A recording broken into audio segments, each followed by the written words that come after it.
మా ఛానల్కి స్వాగతం. చూస్తున్న వీక్షకులకు ప్రేక్షకులకు ప్రియ కాల భైరవ భగవద్బంధులకి స్వాగతం పలుకుతూ మమ్మల్ని ఎంతగానో ఆదరిస్తూ ఉండబడినటువంటి ప్రియ సోదర సోదరీమణులకు అందరికీ కూడా నూతన ఆంగ్ల సంవత్సర శుభాకాంక్షలు. అలాగనే అందరికీ భోగి, మకర సంక్రాంతి, కనుమ పండగ శుభాకాంక్షలు. 1/1/2025 నుండి 15/1/2025 వరకు పుట్టినటువంటి వారందరికీ కూడా ముందస్తుగా జన్మదిన శుభాకాంక్షలు. అలాగనే గతంలో ఏదైతే ఒక కార్యక్రమాలు ప్రారంభిస్తున్న వారందరికీ కూడా సంపూర్ణమైనటువంటి వార్షికోత్సవ శుభాకాంక్షలు.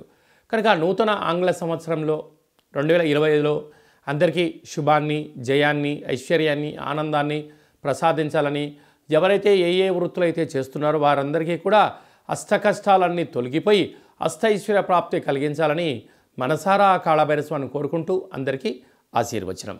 ద్వాదశ రాశుల్లో గ్రహ గమనాలను ఒకసారి వీక్షింపచేద్దాం.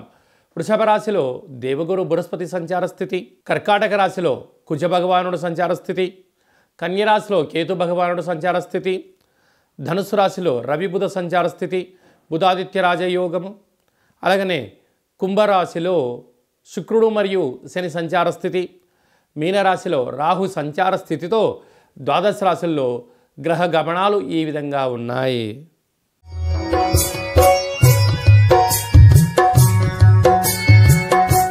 వృషభ రాశి వారికి నూతన ఆంగ్ల సంవత్సరంలో మొదటి మాసంలో ఎలా ఉండబోతుందో ఈ వీడియోలో తెలుసుకుందాం. వృషభ రాశిలో ఏ నక్షత్రాలు వస్తాయనగా కృతికా నక్షత్రంలోని 2, 3, 4 పాదాలు, రోహిణి నక్షత్రంలోని 4 పాదాలు, మృగశిర నక్షత్రంలోని 1, 2 పాదములు కలిపితే వృషభ రాశి.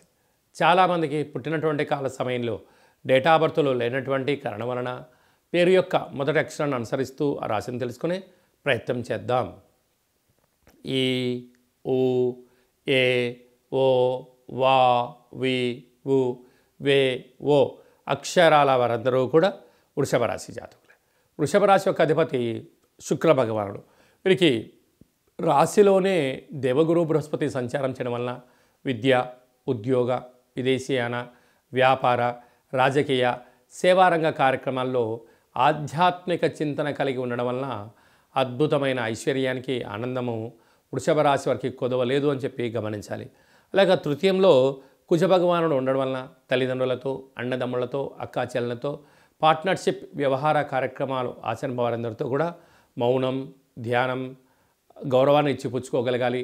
బహుమతులు ఇచ్చిపుచ్చుకున్నట్లయితే మీ పైన వారికి ఇంకొంచెము ప్రేమ, ఆప్యాయత, అనురాగాలు కలిగి అనంతమైన సంపదకు, ఆనందానికి మీరే కేంద్ర బిందువులు అవుతారు అని చెప్పి కూడా గుర్తుపెట్టుకోవాలి. సంతాన స్థానంలో కేతు సంచార స్థితి ఉండడం వలన నూతనంగా ఏదైనా పనులు ప్రారంభించాలి అనుకుంటున్న వారందరికీ కూడా చాలా మంచి కాలం.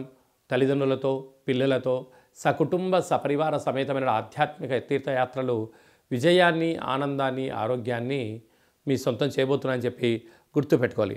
అష్టమంలో రవి బుధుడు సంచారం చేయడం వల్ల బుధాదిత్య రాజయోగం అంటారు. దయచేసి ప్రభుత్వ అధికారులతో, పోలీసులతో కానీ, రక్షణ శాఖతో కానీ, న్యాయశాఖతో కానీ, ప్రభుత్వ అధికారులతో వాగ్వివాదానికి ఇది సరైన సమయం కాదు. కనుక మీ జన్మ నక్షత్రం రోజున అష్టమి పూర్ణిమ తిథి యందున దూరావాయు జల ప్రయాణాలు పెట్టుకోవద్దు. ప్రమాదాలు పొంచి ఉన్నాయి.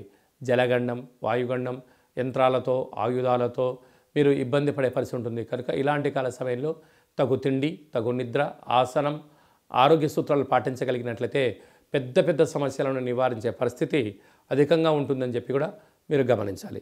అదే కాకుండా కూడా రాజ్యస్థానంలో శుక్రుడు మరియు శని సంచార స్థితి ఉండడం వలన వృత్తులలో, ఉద్యోగాల్లో, వ్యాపారాల్లో ప్రమోషన్స్ రావడం, ఉన్నత స్థాయికి చేరుకోవడం, సమాజంలో ఎనలేనటువంటి గౌరవ మర్యాదలు, సభల యందు, సమావేశాల యందు పాల్గొంటూ విజయం మీ సొంతం, ఆనందానికి కొదవలేదు అని చెప్పి కూడా గమనించాలి.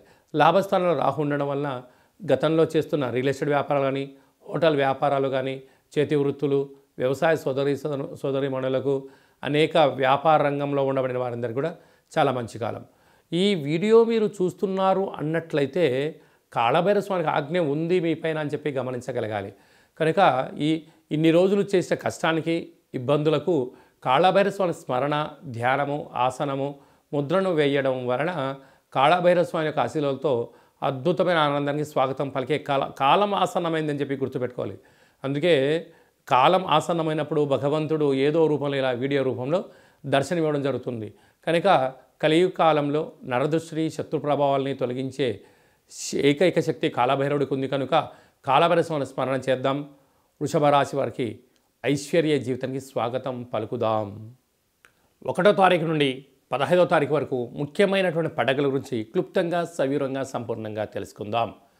1వ తారీఖున బుధవారము, నూతన ఆంగ్ల సంవత్సర ప్రారంభము, అద్భుతమైన యోగదాయకమైనటువంటి కాలము. కనుక ఆ రోజు వీలైనంత వరకు ప్రశాంత వాతావరణాన్ని ఏర్పాటు చేసుకొని ఆధ్యాత్మిక చింతనలో ఉండగలిగినట్లయితే సంవత్సరాంతము కూడా నూతన వస్త్రాలు, బంగారాభరణాలు, విందులు, వినోదాలు, ఆధ్యాత్మిక యాత్రలో స్వాగతం పలకడానికి అవకాశం ఉంటుందని చెప్పి ఎంతో గమనించాలి. 5వ తారీఖు షష్ఠి ఆదివారం, పూర్వాభాద్ర నక్షత్రంగా పుట్టలో పాలుపోయడం, శ్రీ వల్లీ దేవసేన సుబ్రహ్మణ్య స్వామి వారికి అర్చన అభిషేక కార్యక్రమాన్ని ఆచరించడం వలన జాతకంలో ఉండబడిన కుజదోషం, సర్పదోషం, నాగదోషం తొలగిపోతుందని చెప్పి కూడా గమనించాలి. మనకు 7వ తారీఖు పుష్యమాస శుద్ధ అష్టమి సందర్భంగా విశేషంగా రురుకాళ భైరస్వామికి స్మరణ, ధ్యానము అద్భుతమైన ఐశ్వర్యానికి, ఆనందానికి స్వాగతం పలుకుతుంది అని చెప్పి గమనించాలి.